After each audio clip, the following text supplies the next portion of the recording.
After David killed Goliath, Israel was happy to be free from the terror of the Philistines, but not everyone was pleased. King Saul didn't appreciate the fact that the women in Israel sing, "Saul has killed his thousands, but David has killed his 10,000." Envy and jealousy built up in him as he heard people singing that a shepherd boy had killed 10 times more soldiers than he had. In spite of this, David was invited into the king's palace to play the harp for the king. But envy, jealousy, and bitterness would build up to a breaking point.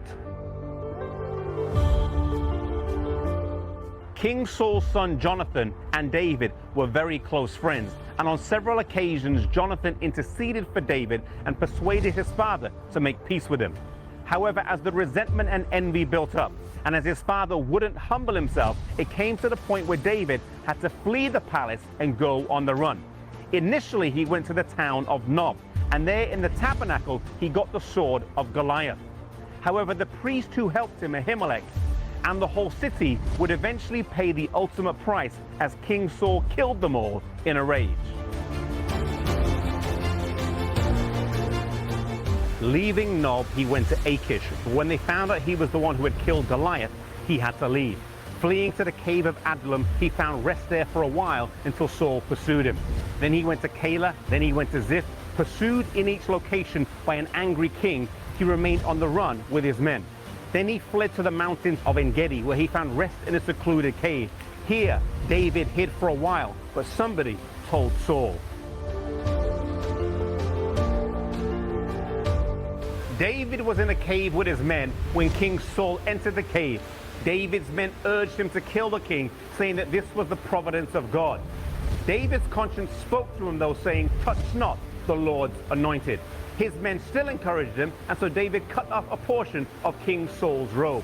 He felt bad about this, though. As King Saul was leaving the cave, David called after him, saying his men had told him to kill him, that he wouldn't, that he cut off a part of his robe, but he felt bad about this and was sorry.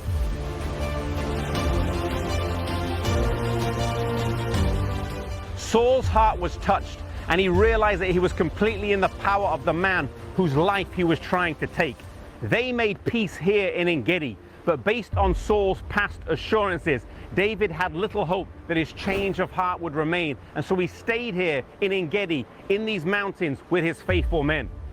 David was learning through all these experiences, and each one would eventually help him when he rose to take the throne. David made mistakes, but God's hand was over him, preparing him to be king. David would become the most famous king in Israel's history, and it was through his bloodline that Messiah would come. Here in Engada, he demonstrated a foresight, respect, and honor not normally shown amongst men of war. It was this respect for the position and person that God had anointed that further set him apart to be a leader and have such great responsibility later on.